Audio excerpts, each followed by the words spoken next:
Finally, Mississippi children deserve our highest expectations.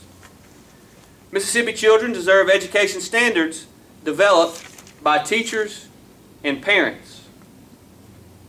I have said repeatedly over the last several years that we were closely monitoring the implementation of Common Core to ensure that there was no evidence that the federal government was overreaching.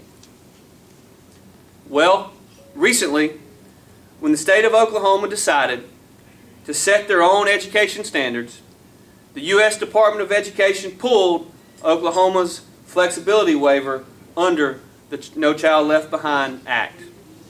In essence, the U.S. Department of Education decided to punish or penalize Oklahoma's kids because their leaders wanted a better approach.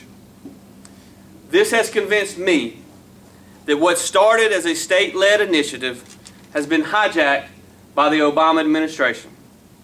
We cannot accept this heavy-handedness from Washington telling us how best to teach our children. Therefore, I will support legislation in the next session to end Common Core in our state. But it is not enough to just be against Common Core. I and other policymakers have a responsibility to our kids to develop a set of standards that prepares them for the next phase of their life.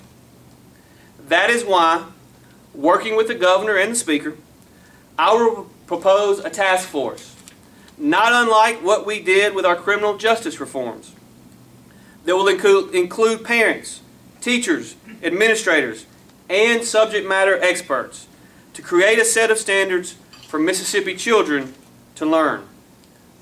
I will challenge this task force to present a plan that aims high. The key component of this new plan must be to raise our standards to a level higher than anything we have ever seen before.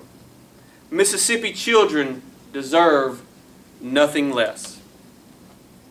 And I am convinced if we set the bar high enough, Mississippi children will vault past that bar.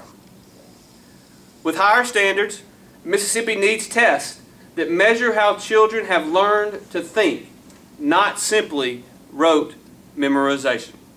We need tests that will show parents and teachers where students are successful and where they need to work harder.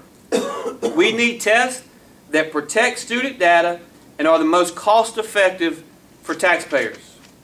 I am not convinced that PARCC meets that set of criteria. I will urge the Department of Education to consider all testing options out there that measure student performance and provide a roadmap on how to improve. Our goals in education cannot be to simply slap a cap and gown on a child and walk him across the stage saying, "Good luck out there." We need to prepare all students for a job, be it on a high-tech manufacturing floor or saving a patient in the emergency room. Through higher standards, meaningful reforms, and continued investment, Mississippi can continue our improved trajectory in education. For the sake of our economic future, it is imperative that we make these reforms happen. But more importantly, for the sake of that kid trapped in a failing school, we must make these reforms happen.